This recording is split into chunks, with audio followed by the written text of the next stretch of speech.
Economista com mestrado em finanças e adepto da escola austríaca, o Francisco traz-nos hoje uma visão afiada sobre o futuro da moeda e por que razão o Bitcoin não é apenas tecnologia, mas sim uma filosofia. Fiquem desse lado e vamos conhecê-lo. Olá Francisco, bem-vindo ao podcast Dividendos Portugal. Tu és... Olá, boa noite, boa tarde, não sei Bem-vindo. que é que estão a ouvir isto.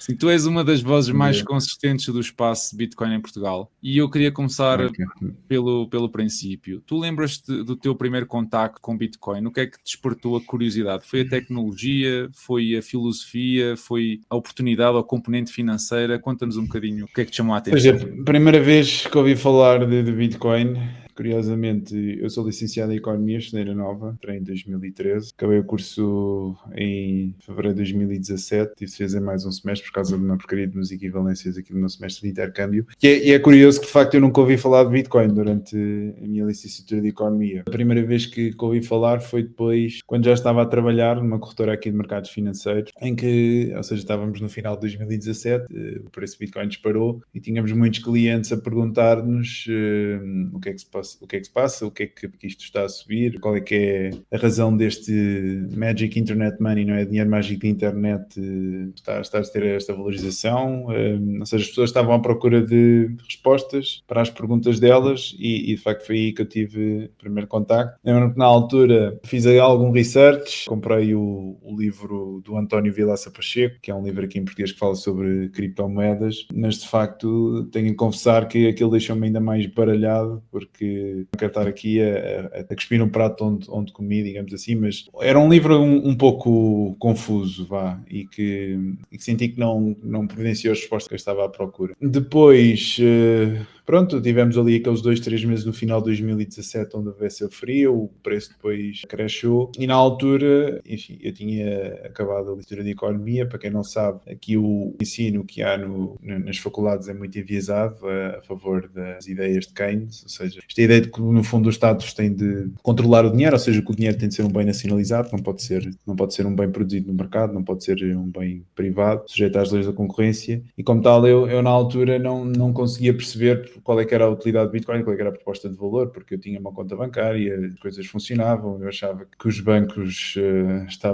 eram instituições completamente seguras, pensava que era necessário haver perda de valor do dinheiro para teres uma economia sustentável, ou seja, eu não percebia na altura qual é que era o racional económico então para alguém comprar Bitcoin, e lembro-me então que o preço caiu bastante e depois nunca mais pensei sobre o assunto. Lembro-me que ali em meados de 2019, quando aquilo começou a recuperar, lembro-me de olhar para aquilo e há aqui mais qualquer coisa, eu devia perder um bocado de tempo em investigar isto, só que na altura eu também estava em início de carreira, também naturalmente os meus rendimentos não eram nada por aí além, ou seja, também não tinha grande capacidade de poupança, se é que sequer tinha alguma, ou seja, também não tinha essa motivação para perceber se fazia sentido então ali alocar as minhas poupanças, porque de facto não tinha grandes poupanças. Depois, ou seja, a pergunta era a primeira vez que ouvi falar de Bitcoin, mas posso dar já o resto da história. Eu, entretanto, depois fui para o BIG, Banco de Investimento Global, aqui para a sala de mercado, e nunca mais pensei sobre o assunto, até que ali em meados de 2020, ali pré-Covid, tive um colega meu, Eduardo Nunes, que realmente ele era uma pessoa que já estava por dentro, digamos, do mundo mais cripto em geral, não só em Bitcoin. E ele houve lá um dia qualquer em que chegou ao pé de nós e, assim, com muito entusiasmo, disse: malta, vocês têm realmente, pelo menos aqui para Bitcoin, vocês têm de olhar para isto com outros olhos, porque isto realmente, agora com o Covid, a malta vai carregar na máquina impressora com força, vai haver um aumento brutal de liquidez no sistema, a Bitcoin vai sair por cima, com certeza. E eu lembro-me que houve ali qualquer coisa que me fez, ok, eu já ouvi falar disto em 2017, 2018, houve então aquele período, ou aquele momento em 2019 em que eu senti que também devia perder um bocado mais tempo a olhar para isto. Tenho agora este meu colega, do qual eu sei que é uma pessoa que percebe das coisas, e para estar a dizer isto é porque realmente há aqui alguma coisa. Vou então investir aqui um bocado de tempo e perceber minimamente o que é que se está aqui a passar. E lembro-me perfeitamente, fui à procura de livros sobre o tema e mandei vir o Padrão Bitcoin do Seif Inamos, que é provavelmente o livro que é, digamos aqui, a Bíblia da Bitcoin, ou seja, não é o melhor livro. Sim. Aliás, isto também depende sempre aqui ou seja, na minha opinião, há determinados livros que encaixam melhor em determinadas pessoas, para fazer aqui a introdução aqui do Bitcoin, mas realmente para mim foi excelente, porque deu-me umas luzes sobre a escola austríaca, e eu, ao ler o livro, estava ali a finalmente encontrar aqui uma série de respostas para as perguntas que eu tinha tido ao longo do tempo, porque ao longo destes anos eu sempre tive aqui alguns momentos Neo, fazendo aqui a analogia ao Matrix. Por exemplo, quando andava no secundário, minha filha, nós temos um pequeno negócio de enxertos vitícolas, e sempre ajudei o meu pai, o meu tio, e é uma pequeníssima empresa, ou seja, estamos a falar a tempo inteiro, provavelmente 5, 6 pessoas, ou seja, uma coisa pequeníssima. E o meu pai é um bocadinho, faz tudo, ou seja, é um engenheiro de produção, é o gestor, parte comercial é mais o meu tio que faz, mas depois também é ele que faz, entre aspas, o Research and Development, não estou a lembrar também da tradução em português, pesquisa e inovação, ou seja, e lembro-me de estar a olhar para ele e a vê-lo tentar procurar aqui formas inovadoras de tornar o processo produtivo mais eficiente, para baixar custos. Eu realmente pensava para mim próprio, se o meu pai se conseguir fazer isto, se ele baixar custos, ou seja, nós vamos ter das três uma, ou maior capacidade ou seja, vamos aumentar a rentabilidade da empresa, não é? Vamos gerar mais lucro por cada unidade de capital, vamos ter maior capacidade para pagar mais aos nossos trabalhadores, ou vamos então ter maior capacidade para baixar preços ao nosso consumidor final. E depois lembro-me de chegar às aulas de economia do secundário e a professora dizer que os preços têm de subir, porque senão a economia colapsa. Ou seja, eu sempre tive estas experiências mundo real, e depois chegava à sala de aula e não batia certo. Eu também, durante a licenciatura de Economia na Nova, também lembro-me de estar a falar de conceitos abstratos, como por exemplo PIB potencial, taxa de desemprego natural, e eu lembro-me de estar a ouvir aquilo na aula e a pensar para mim próprio, esta gente vive, isto é uma realidade que está a ser aqui concebida, mas isto são conceitos completamente abstratos, isto não tem nada a ver com aquilo que está a acontecer lá fora diariamente no mundo das empresas, nos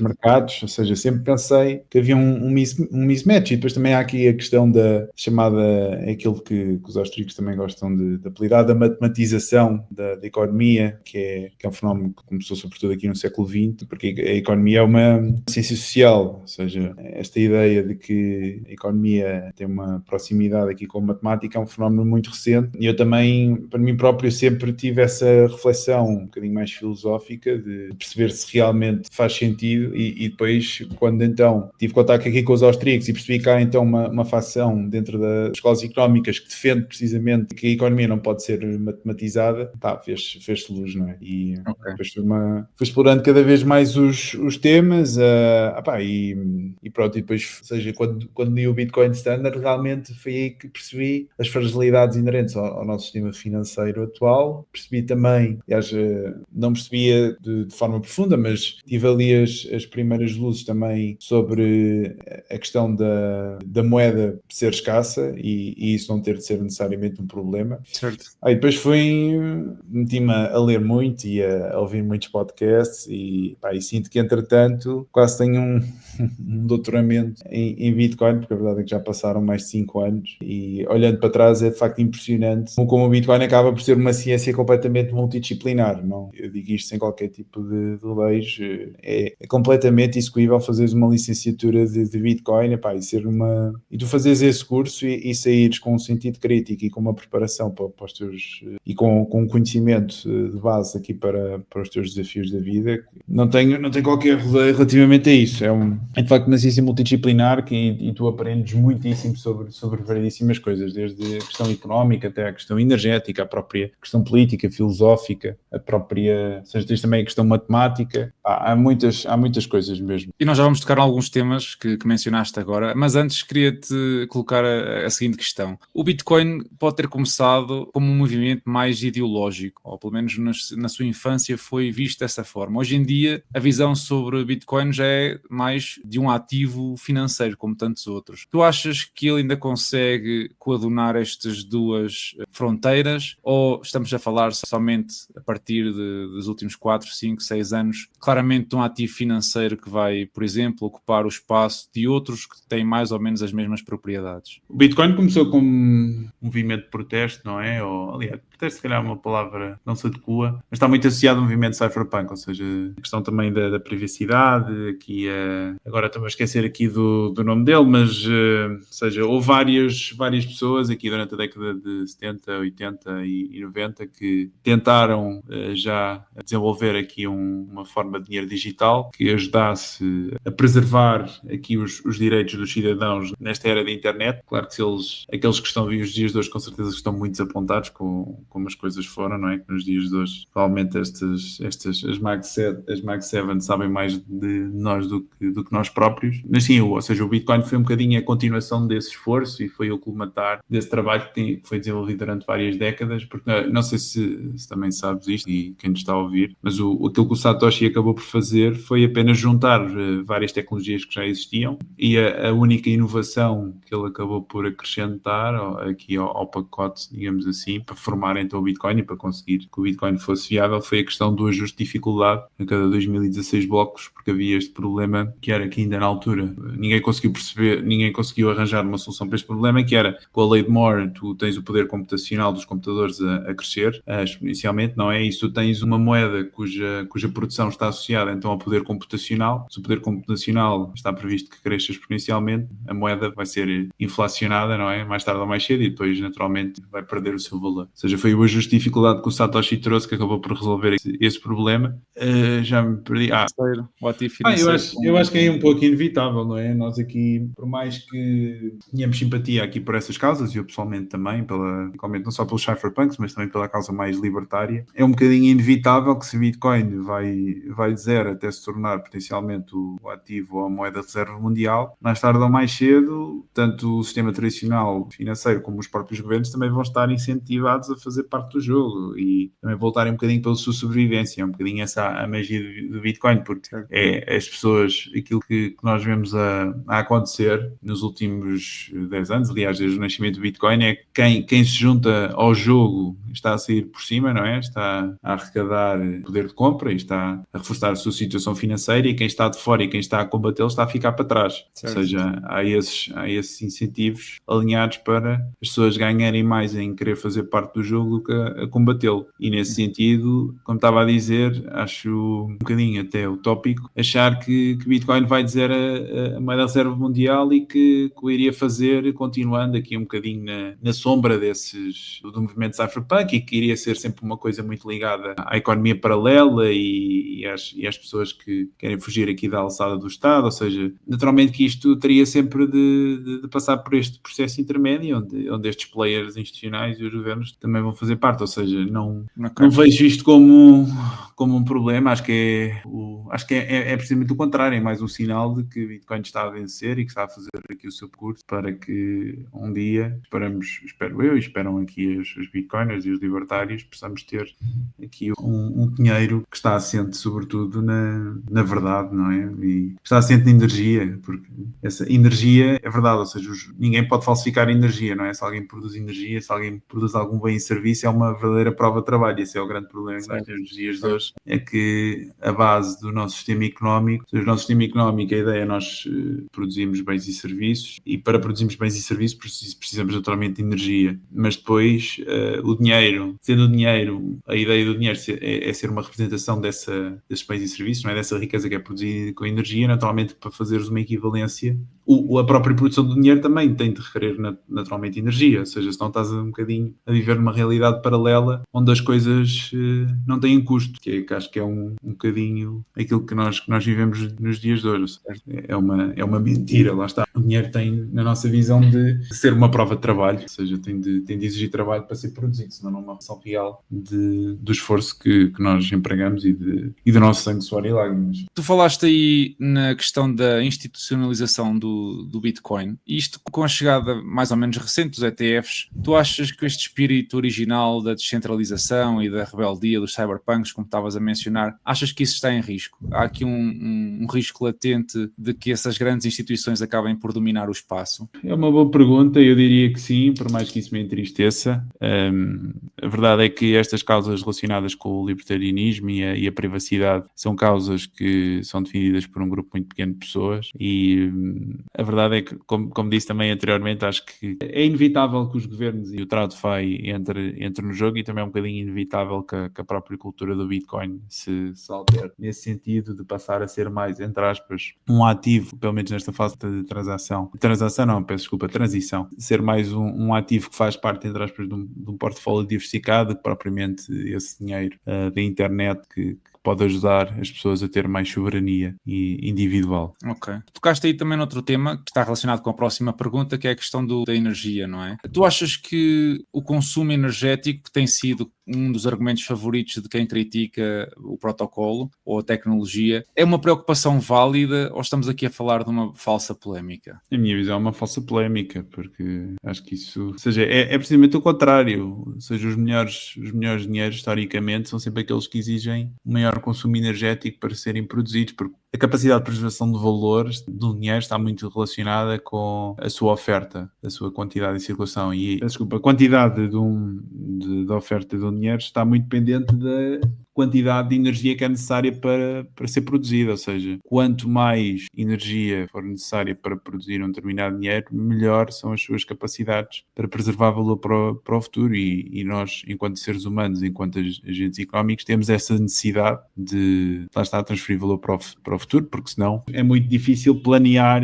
qualquer coisa, seja um negócio, seja também a nível pessoal, ter uma família, porque é isso que a moeda fiduciária também acaba por trazer, que acaba por inserir maior incerteza para o futuro, porque nós não temos essa capacidade ou não temos essa facilidade de conseguir transferir os recursos daquilo que obtemos com o nosso trabalho para o futuro, não é? Repara que, por exemplo, as pessoas falam muito, então, mas podes investir em ações, não é? Ou noutros ativos como imobiliário e não sei o quê, mas para efeitos de simplificação, e só para vos dar este exemplo, vamos supor que isso tudo é verdade. Mas reparem que há sempre a volatilidade de curto prazo, ou seja, se eu quiser, por exemplo, se eu estiver a trabalhar e se quiser simplesmente poupar o meu dinheiro para o consumir daqui a 2 anos, eu estou condenado a perder poder de compra. Porquê? Porque se eu fizer, mesmo se eu quiser então investir em ações, que vamos assumir então de antemão que servem para colmatar a minha perda de poder de compra, elas só conseguem cumprir com esse papel no médio e longo prazo, ou seja, tens de ter um portfólio durante bastante tempo, ou seja, 2 anos é um período muito curto de tempo. Não faz sentido tu estás a investir em ações para um período de tempo tão curto, ou seja, aquilo que vais fazer provavelmente é um depósito a prazo, não é? Mas a taxa de juros que tu recebes não é suficiente para colmatar a perda de poder de compra, ou seja,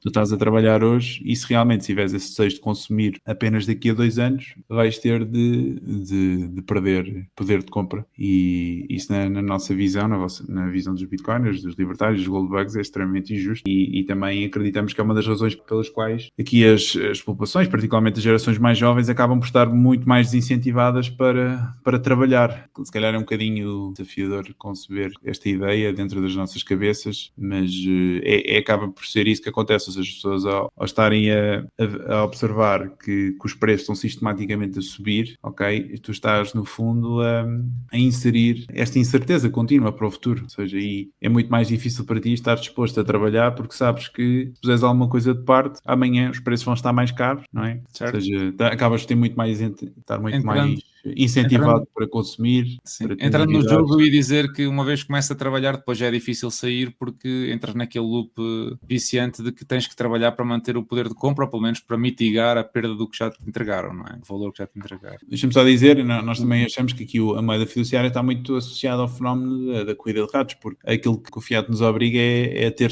2 trabalhos, ou seja, nós não podemos, qualquer pessoa que tenha uma ocupação profissional tem de ser bom, tem de providenciar valor naquilo que faz, mas depois tem de chegar a casa e tem de saber então preservar aquilo, o capital, e claro que pronto, isso é extremamente desafiante. Depois há pessoas como tu, não é, que se dedicam profissionalmente também para ajudar as pessoas nesse desafio, mas a nossa visão é que isso não devia ser um requisito para preservar poder de compra, ou seja, naturalmente que mesmo num padrão Bitcoin ou num padrão ouro continuariam a haver investimento, agora o custo de capital seria maior, e acho que aquilo que aconteceria era que, falando por exemplo em ações, haveria ou seja, as pessoas só iriam investir em ações e incorrerem risco se realmente conhecessem bem a empresa, estivessem bem cientes dos riscos que ela enfrenta, soubessem também em detalhe o setor onde ela opera, em vez daquilo que nós temos nos dias de hoje, em que muitas vezes as pessoas acabam por tirar dinheiro para os mercados porque não têm alternativa, sabem que se não fizerem não vão ter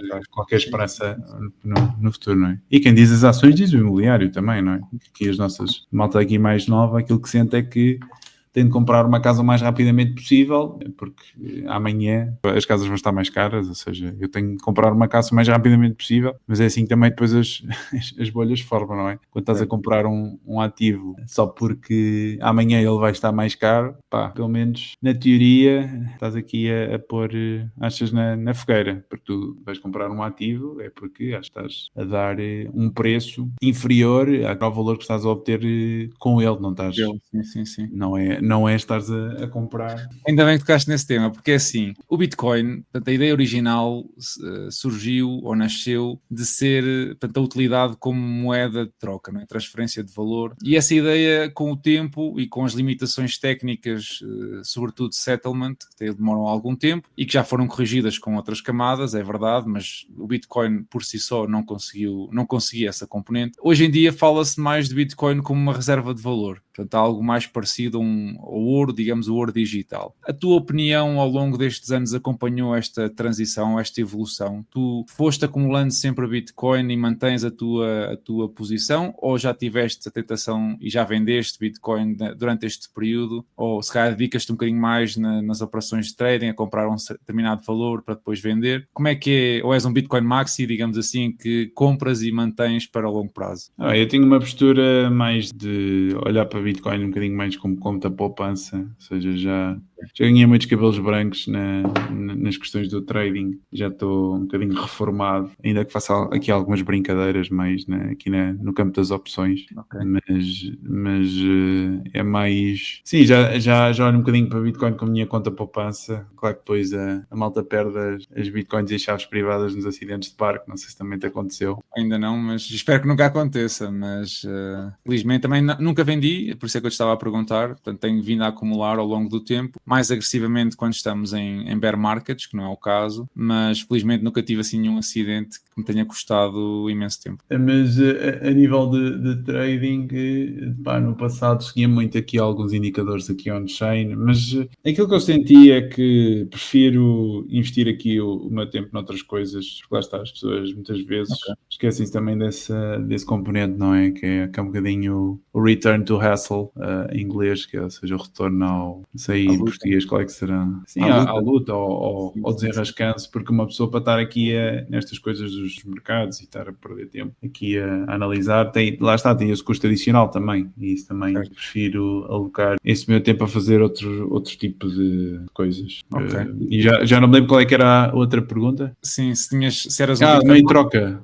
Sim, eu considero eu não digo um maximalista de Bitcoin, eu sou sobretudo um maximalista de liberdade, não sou ANCAP, mas anarcocapitalista, mas estou lá próximo com certeza, e nós simplesmente olhamos para o Bitcoin um bocadinho como a única ferramenta que nós temos ao nosso dispor para acabar com este regime de opressão, que mesmo que possamos argumentar, que precisamos do Estado para nos garantir alguns serviços essenciais, segurança, tribunais, etc, tudo o resto, ou pronto, mesmo dando a saúde aqui de barato, tudo o resto, toda a gente sabe que está mais provado que os incentivos, não é, para as coisas serem, porque o Estado no fundo é apenas um providenciador de serviços e sabemos que o setor privado está muito melhor incentivado para providenciar um melhor serviço a preços mais baixos. Aquilo que permite que este regime continue é o facto de eles terem controle sobre a máquina impressora e se retirares esse poder,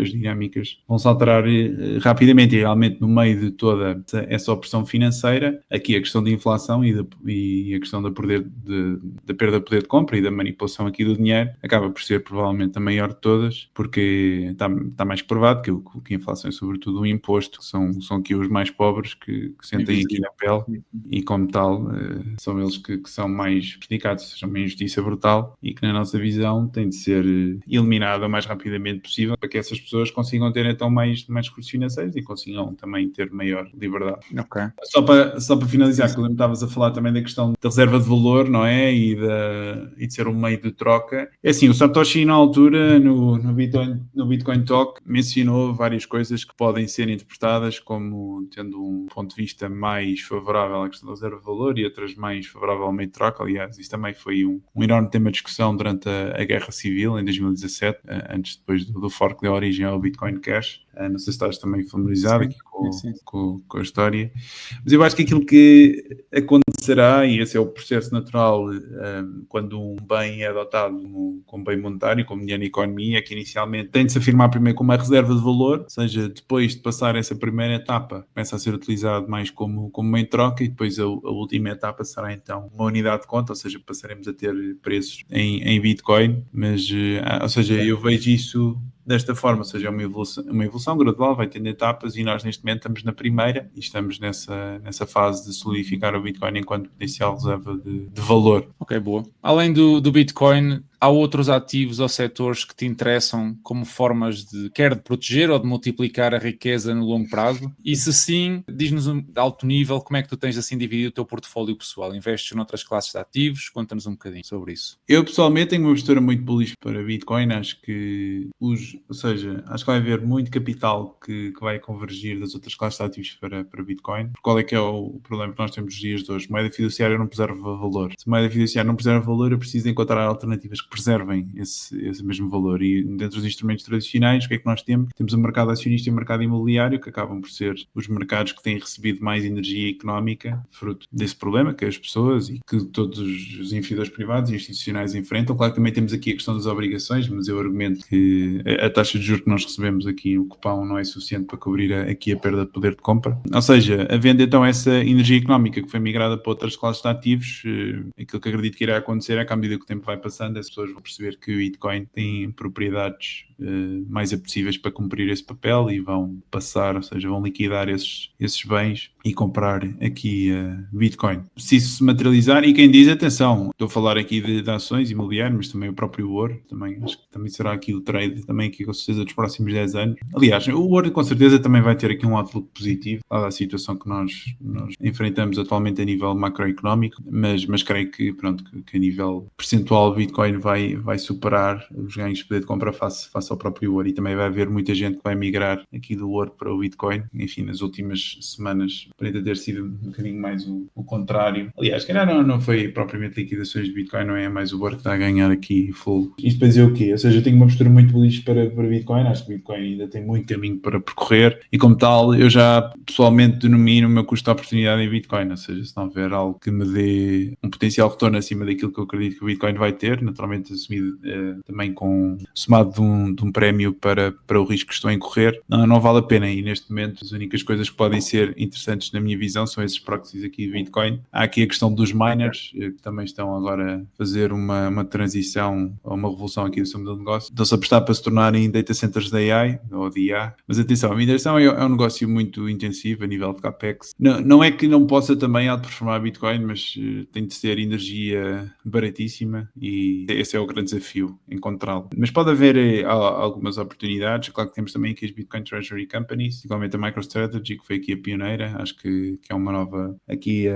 Também já vamos falar classe, nelas. Sim. Há uma nova aqui classe, diria, ainda que está muito mal percebida aqui, particularmente pelos investidores tradicionais. E depois há aqui outro tipo de produtos que eu também sigo, aqui mais ligados à própria mineração de Bitcoin, onde eu trabalho. Agora também a aparecer, eu estou neste momento numa fase de transição profissional, vou trabalhar numa empresa de derivados financeiros para mineradores e há aqui oportunidades também para alocar capital e obter um retorno nativo no próprio Bitcoin. Eu faço também algumas coisas em opções, particularmente, enfim, aqui do lado mais da venda, quando quando a volatilidade sobe muito e quando acho que estamos aqui numa altura de euforia, e pronto, tento sempre tirar a partir de um bocadinho dessas oportunidades também. E sim, tenho alguma exposição também aqui nessas mesmas empresas. Se quiseres, podemos fazer já o salto. O que é que queres perguntar sobre a MicroStrategy? Sim, ia-te falar sobre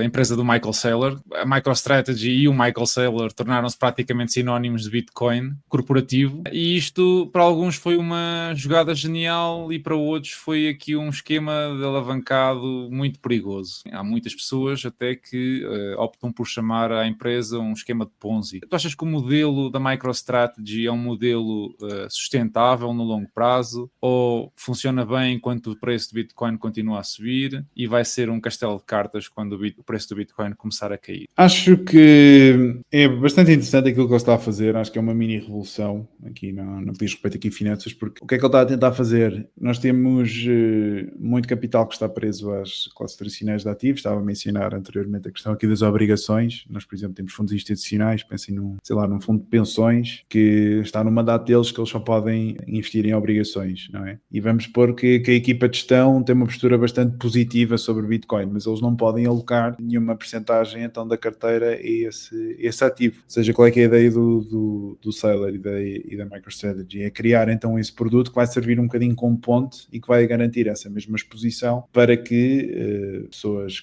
ou investidores institucionais com esse perfil consigam obter um retorno superior àquele que conseguem obter no mercado tradicional, e depois a MicroStrategy consegue então levantar esse capital e consegue comprar mais Bitcoin, ou seja, é uma win-win para todos. A ideia do Saylor é fazer também a arbitragem entre o custo de capital que nós temos nos mercados financeiros tradicionais e aquilo que ele espera e aquilo que acredita que vai ser o retorno do Bitcoin aqui para os próximos 20 anos, que ele fala qualquer coisa que é à volta dos 30% anualizados. A ideia é ganhar aqui esse mesmo spread. Relativamente a médio e longo prazo, acho que tem bastante potencial. Eles estão a lançar estes instrumentos de dívida agora. Aliás, são ações preferíveis, mas têm características semelhantes a obrigações tradicionais, são obrigações aqui perpétuas. E a verdade é que eles não precisam de vender equity, vender ações para acumular aqui mais BTC. Neste momento são produtos novos, ainda estão a ser digeridos pelo mercado, mas o volume tem vindo a aumentar aqui sistematicamente, semana após semana. Eles lançaram também aqui uma espécie de uma conta corrente, cuja ideia é competir diretamente com as stablecoins e também com aqui a dívida de muito curto prazo, que é o Stretch, o ticker STRC, e eles tiveram imensa procura aqui no IPO. Eles neste momento ainda estão a... Não vale a pena aqui entrar em detalhes, mas a coisa ainda não está a 100%, mas creio que quando estiver, há muito potencial para eles conseguirem, no fundo, levantar capital a 6, 7, 8% e depois comprarem Bitcoin. E realmente Bitcoin fizer esses 30% de spread, eles capturam o spread e esse spread vai para os acionistas. Ou seja, as acusações do Ponzi, eu de certa forma percebo de onde é que elas vêm, mas não concordo, ainda que tenha de admitir que naturalmente existe risco no modelo de negócio, porque a MicroStrategy necessita ou seja, eles estão-se a comprometer a pagar estes dividendos nestes instrumentos de dívida que eles estão a emitir, mas eles têm de levantar capital para pagar esses mesmos dividendos, porque o cash flow operacional que a empresa gera, o negócio de Business Intelligence, não é suficiente para pagar os cupons, ou seja, eles têm de ir sempre ao mercado, levantar algum tipo de capital para pagar então os dividendos, e o cenário mais bearish, em que posso pôr, ou como uma pessoa pode imaginar, é a Bitcoin cresce, os mercados congelam e eles não conseguem levantar capital, têm de vender a própria Bitcoin, têm no balanço e pronto, e naturalmente depois aí até se calhar fica um bocadinho abalado, ainda que a meu ver, na minha visão, vender uma parte do Bitcoin não tem de ser necessariamente mau. O que é preciso é que haja uma tendência de crescimento ao longo do tempo, que é onde mesmo que haja correções no nível de Bitcoin por ação, ou seja, que sobe e depois deixa um bocadinho, não é? Mas desde que a tendência seja de crescimento, eu acho que há valor. Mas acho que também para ajudar aqui um bocadinho nos objetivos deles, acho que era muito interessante eles conseguirem obter algum tipo de cash flow operacional aqui para ajudar a dar-lhes mais independência então desta questão de terem de levantar capital para pagar os dividendos e para face às suas obrigações financeiras. Acho que que era uma coisa que acho que eles deviam aqui considerar aqui para também dar aqui alguma maior confiança aqui ao mercado, porque há muitas pessoas que ainda continuam a achar que o risco de Bitcoin ir para zero é significativo, e nesse sentido, mesmo que o balanço da MicroStrategy seja o que seja, e é verdade que agora se calhar não sei como é que está agora, mas deve estar à volta dos 70 bis, mas para muita gente esses 70 bis podem ser zero amanhã, ou seja, e nesse sentido, se isso acontecer, depois não podem levantar capital, não podem pagar os dividendos, pronto, a coisa toda colapsa. Mas isto é um tema um bocadinho complexo, mas sim, diz, força. Esse risco que tu estás a falar, dessas expectativas ou desses receios que as pessoas têm em relação a Bitcoin, tu vês assim alguma razão, algum evento ou alguma ação de algum investidor institucional que tu identificas que poderiam eventualmente levar ao fim de Bitcoin como o conhecemos hoje em dia? Há assim algo que tu... Não. Tem sido muito afado, tem sido levantada agora com a questão da BlackRock e dos ETFs, mas na altura aqui da Guerra Civil nós tínhamos entidades e players com ainda mais Bitcoin do que aquilo que os ETFs têm neste momento, ou seja, havia uma concentração, não de poder, mas uma concentração de BTC, porque em Bitcoin é irrelevante se tens 1 milhão de Bitcoins ou se tens um Bitcoin, no protocolo somos todos iguais, okay? Essa é a verdadeira revolução do Bitcoin, mas nesse sentido havia muito mais concentração de Bitcoins em uma série de mãos do que há nos dias de hoje, e na altura, pronto, houve uma série de pessoas que tentaram levar Bitcoin para um lado, eram pessoas que estavam mais ligadas à esfera corporativa, na altura o Barry Silbert, que era a pessoa que lida aqui a Grayscale, tínhamos também o Brian Armstrong da Coinbase, eles na altura foram a favor do fork e tiveram do lado do Bitcoin Cash, tivemos o próprio Roger Ver, que foi o Bitcoin Jesus, também uma pessoa altamente influente, que tem provavelmente mais de 1 milhão de Bitcoin, e lá está, ou seja, e Bitcoin acabou por ir para o lado oposto onde eles queriam, e acho que isso também foi um momento muito importante porque mostrou muito a resiliência e a própria antifragilidade do Bitcoin, porque tu ao atacares corres o risco não só de falhares, mas também de reforçares a sua tese. É isso que, vamos supor que agora um governo queria tentar fazer um ataque e queria, sei lá, tentar fazer um ataque de 51%, ok? Uhum. Tens de ter em consideração também que se falhares, tu estás a reforçar a proposta de valor que Bitcoin é uma coisa que ninguém consegue controlar, ou seja, é aquela coisa de tu matas tiras uma cabeça e nascem duas, estás a ver? Certo. Por isso é que é... E mesmo que consigam, não se livram depois de um novo fork com a mineração depois a passar para a nova cripto, e portanto foi um ataque que na prática custou muito dinheiro fiat, mas as consequências práticas... Eu nem estou a falar do incentivo económico, não é? Porque eles teriam de gastar brutalidade de recursos e energia para o fazer. Estava mesmo só a falar da questão de simplesmente a rede sair reforçada e as pessoas perceberem após esse acontecimento, ok, houve um ataque estatal, Bitcoin resistiu, então Bitcoin realmente é super valioso, tem realmente uma proposta de valor espetacular, e isso iria gerar com certeza mais procura e iria reforçar então a própria proposta do Bitcoin. Os mercados hoje em dia parece que estão cada vez mais ligados à narrativa, e neste caso as criptomoedas não fogem deste contexto. Já poucas pessoas prestam atenção aos fundamentos. Tu achas que num mercado como é o das criptomoedas, que não é regulado, achas que os investidores comuns ainda conseguem competir neste mundo dominado por algoritmos, por fluxos institucionais cada vez mais e meme coins, por exemplo? Ou achas que a ideia aqui é comprar, esquecer que o tem, como estavas a dizer há bocadinho, um milheiro para o futuro, uma conta poupança para o futuro, e esquecer o mercado e as notícias e tudo o que orbita à volta disso? Eu só posso falar de Bitcoin. Eu tenho uma postura muito crítica das altcoins, das shitcoins. A única que tenho aqui algum respeito é Monero, porque é um projeto que está de certa forma focado em resolver um dos desafios de Bitcoin, que é a questão aqui da privacidade. Mas de resto associo isso muito a outros esquemas de pump and dump e esta coisa toda do blockchain, do Web 3.0, que não é que tu não possas, se calhar, utilizar uma parte da tecnologia do Bitcoin. Agora, chamarem isso blockchain. A blockchain é uma base de dados super ineficiente. Não é prático de todo teres uma blockchain. Portanto, para tu teres uma blockchain, tens de ter um use case muito válido para lá estar, para o justificar. E nesse sentido, a única coisa, a meu ver, que há realmente aqui uma grande mais-valia em ninguém ter o controlo sobre essa própria base de dados é a questão do dinheiro. Tudo o resto, o trade-off não faz sentido, mas vale teres alguma centralização e algum poder do que estares, enfim, com esta brutalidade de teres, enfim, uma série de computadores espalhados pelo mundo todo e depois este processo todo e de consumo energético, ou seja, não faz sentido. Por isso acho que continuo a olhar muito para esses mercados como mercados por especulação, casinos. Aliás, vimos também isto que aconteceu aqui com o Trump, não é? Na altura da meme coin dele, que também lançou. Certo. Ou seja, são coisas que não têm qualquer tipo de proposta de valor, a meu ver. Ok. São castelos de cartas. Certo. Como é que tu vês as ameaças que as CBDCs, por exemplo, representam para Bitcoin, mas também, agora, mais recentemente, o papel da inteligência artificial nesta economia monetária? Tu achas que existe aqui um risco em concreto? Achas que vão ajudar ambas na adoção de uma moeda descentralizada? Qual é que é a tua visão em relação a isto? Tenho muito receio relativamente aqui às CBDCs. Acho que são provavelmente o maior ataque aqui à nossa soberania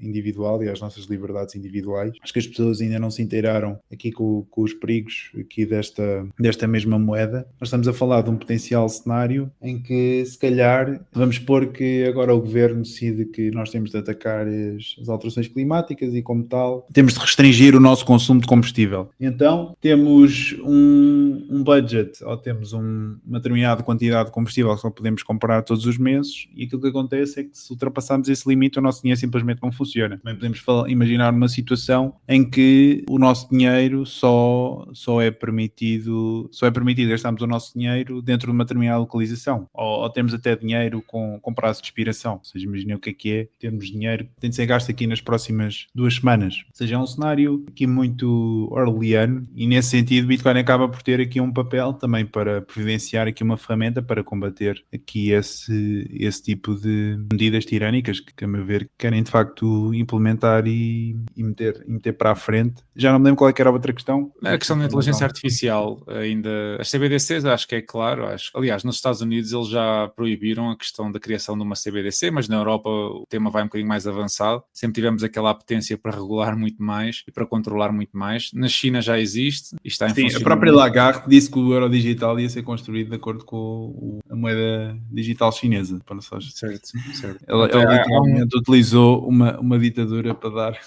É um risco concreto, não é? A questão da soberania, a independência individual e a alocação de recursos de forma livre. Mas e a questão da inteligência artificial? Como é que tu vês aqui o impacto? Achas que pode ajudar na adoção? Achas que, sobretudo, por exemplo, na parte da introdução às pessoas ao Bitcoin? Hoje em dia é difícil explicar a alguém como é que podem fazer a própria custódia, como é que funcionam as transações, sobretudo para quem não tem exposição à moeda, para quem não conhece. Tu vês aqui um papel de contribuição na inteligência artificial? Achas que pode ser uma ameaça no futuro em criar as suas próprias... Não, acho que a própria inteligência artificial vai utilizar Bitcoin, ou seja, porque não é no sistema financeiro tradicional. Tens a questão do QIC, ou seja, não será permitido. Acho que vamos ter agentes de IA que vão utilizar Bitcoin aqui para trocar dinheiro aqui com os outros, mas relativamente aqui à questão da adoção, estamos perante uma revolução tecnológica, não é? Com consequências aqui brutais, e claro que vai ter um impacto em todas as matérias. E no que diz respeito a Bitcoin, estamos a falar de educação, que é provavelmente aqui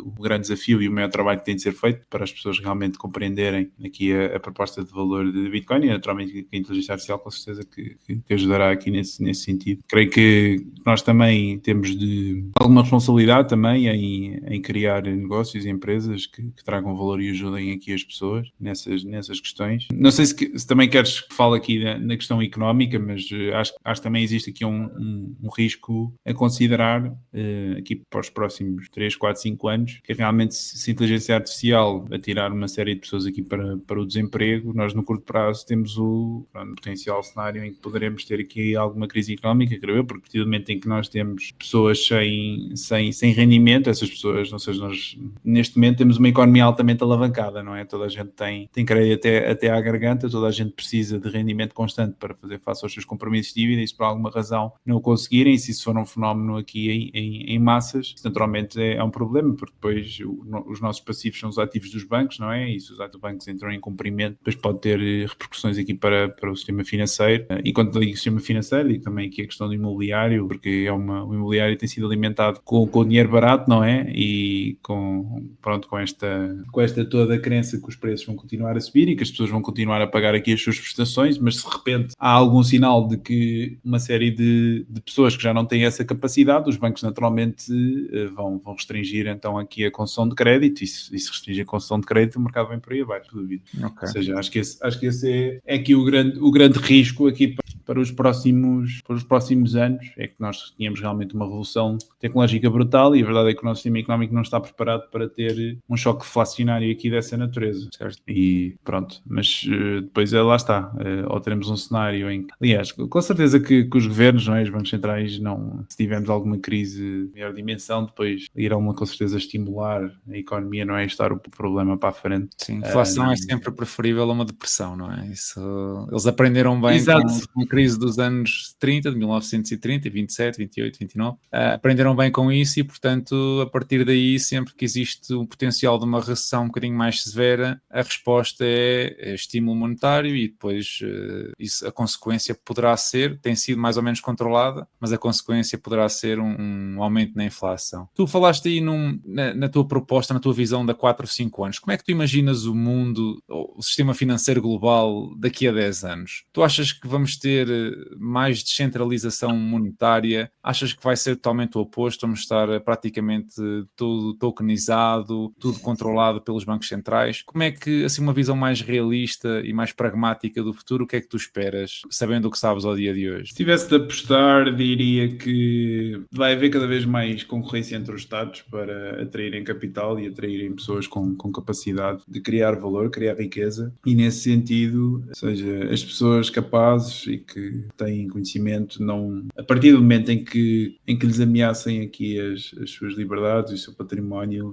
vão, claro, haverá sempre pessoas que ficam, não é? Têm aqui raízes e também há sempre questões pessoais que as prendem, mas uma parte significativa desse capital humano irá migrar para onde for melhor tratado, e aquilo que irá acontecer é que tu traz então aqui os países, com certeza, todos os ocidentais, a terem então cada vez maior controle sobre as pessoas, mas serão sobretudo as pessoas com menor capacidade de sentido crítico, as pessoas com menos capacidade de criação de valor que irão ficar, ou seja, acho que depois será também um caminho lento aqui para o empobrecimento, e é isso que nós vemos aqui na civilização ocidental, países em geral estão todos a cair, não é? E depois iremos assistir aqui a uma série de países que vão ser inovadores e que vão atrair essas pessoas, e vai haver aqui um renascimento económico para esses. Acho que é um bocadinho aqui dessa forma que vejo aqui as coisas a acontecer. Relativamente à tokenização, não estou tão bullish, porque acho que isso é um bocadinho utópico, mais uma vez, falar da tokenização como sendo uma revolução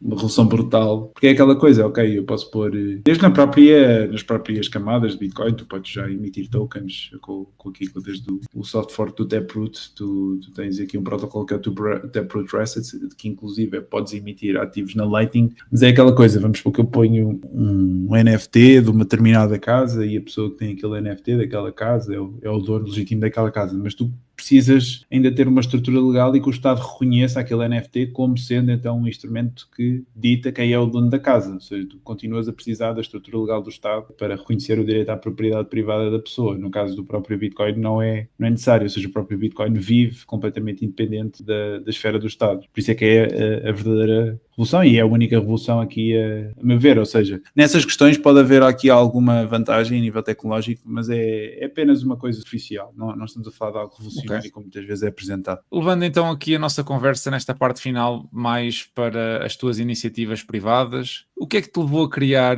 o blog The Money Game? É um projeto mais orientado para a educação financeira, é uma forma de mudar mentalidades? Fala-nos um bocadinho sobre essa tua motivação. Isto nasceu na altura que eu estava então aqui a estudar Bitcoin e a entrar de forma profunda no rabbit hole. E aquilo que eu senti é que realmente não havia pessoas que, entre aspas, tinham as credenciais certas, porque a verdade é que nos dias de hoje, não, essas credenciais, lá está, não valem, pronto, valem naturalmente, porque estás no mercado de trabalho, não é? Mas isto não é necessário para tu falares na internet, notícias, não é? Tu próprio também não tens background de economia e finanças e agora és uma pessoa que tem uma página sobre estes temas, mas a verdade é que acaba por haver sempre um viés relacionado com a questão da autoridade, em que se há aqui uma pessoa sobre mercados e que tem um licenciatura em economia e trabalha na banca a falar de Bitcoin desta forma, realmente se calhar há aqui alguma coisa que é interessante sobre Bitcoin, e aquilo que eu senti foi que aqui em Portugal não havia ninguém a falar então sobre os temas, sobre o tema de Bitcoin. Com o meu background era sempre muito associado a questões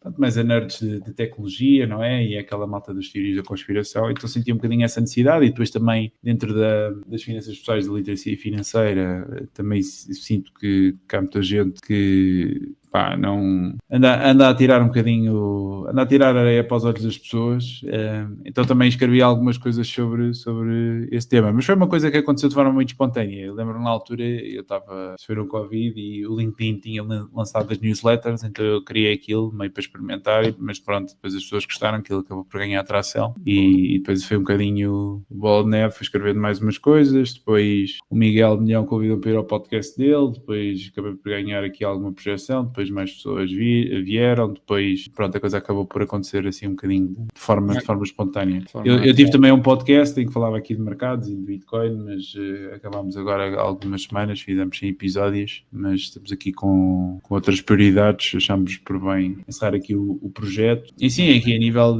das minhas iniciativas, é assim, eu faço também aqui alguma consultoria aqui individual para quem procura de ajuda com a questão tecnológica, tudo para preparar também as questões relacionadas aqui com heranças, é um desafio também que para quem faz autocustódia é sempre uma dor de cabeça. Certo.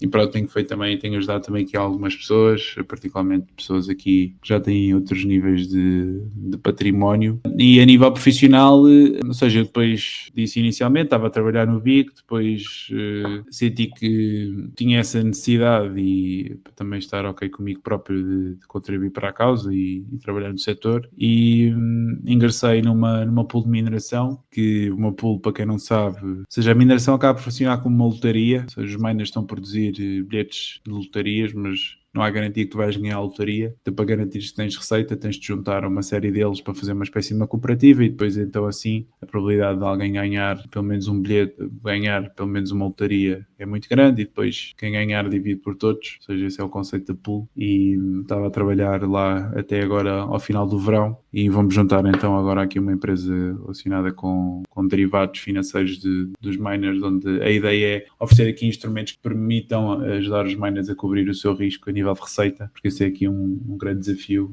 para os já agora também partilho que os mineradores têm um grande problema a levantar capital, porque as receitas são muito voláteis e isso naturalmente assusta qualquer investidor, e é nesse sentido que os nossos produtos ajudam, ou seja, com os derivados consegues diminuir a volatilidade, consegues estabilizar aqui as tuas operações, e como tal acaba por ser mais fácil então fazeres esse processo, e até eventualmente se quiseres vender a tua operação também é conhecido que, ou seja, negócios que sejam mais estáveis são sempre mais procurados por toda a gente, e também acabam por negociar múltiplos maiores sobre receitas, sobre vendas, ou seja, é sempre nesse sentido. Posso também dizer, faço parte também aqui da direção do Instituto Português de Bitcoin, foi uma iniciativa que também foi lançada recentemente, há algumas semanas, que há algumas pessoas que se mobilizaram. A ideia também é fazermos aqui um esforço a nível educativo, e também estabelecemos aqui uma ponte constante aqui com o Governo, também para podermos aqui dar aqui algum input, uma série de matérias, ainda que o foco também do Instituto seja mais apoiar aqui o setor privado a nível da questão de educação, e ajudar-nos também a esclarecer então aqui questões e dúvidas sobre Bitcoin. E sim, aqui no fundo é isso. Tenho também aqui alguns artigos mais técnicos sobre a questão de mineração em inglês, provavelmente acho que é um bocadinho fora do interesse da tua audiência, de quem nos está a ouvir, mas também se quiserem espreitar, não sei se há alguém aqui também por dentro do tema, claro, também sim. Pode ir. Certo. E redes sociais, Francisco, onde é que as pessoas te podem encontrar? Onde é que tu vais publicando assim alguma informação, algumas opiniões? Sim, ou seja, eu tenho os links tanto para o blog das finanças pessoais como o Substack dos links dos artigos em inglês sobre mineração no meu Twitter. Aliás, x.com, o meu handle é chicodarden21.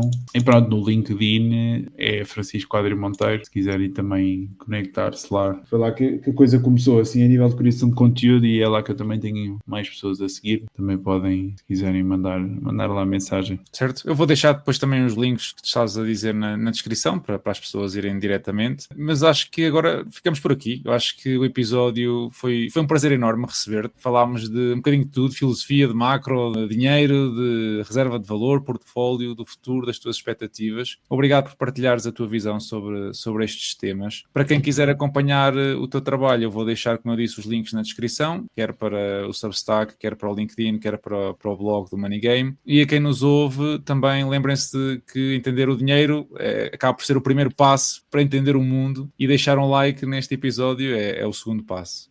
Muito obrigado, Francisco. Sim, já agora, pegando só no que disseste, acho que é a questão mais importante à qual temos todos de encontrar a resposta é o que é o dinheiro, e é a qualidade da nossa resposta a essa pergunta que vai ditar então aqui a nossa situação financeira aqui nos próximos 10, 20 anos, que a nível macroeconómico aliás, não há outra hipótese senão aqui os governos continuarem a imprimir massivamente aqui as moedas fiduciárias, o seu poder cair e como tal encontrar alternativas monetárias, acho que sem recomendações de investimento, mas faz todo sentido. Por acaso há um livro, já agora também posso dar aqui sugestão, que se chama The Price of Money, How to Prosper in a Financial World. Okay. How to Prosper in a Financial World That's Rigged Against You. Ou seja, isto é um livro que não fala de Bitcoin, fala só sobre a questão financeira do nosso sistema financeiro e como estamos todos basicamente lixados se continuarmos a olhar para os euros e os dólares como sendo representações justas de valor. Mas acho que é um livro muito interessante para quem quiser dar este primeiro passo. Depois há outros, pronto, eu falei do Bitcoin Standard, do Safe Dynamos,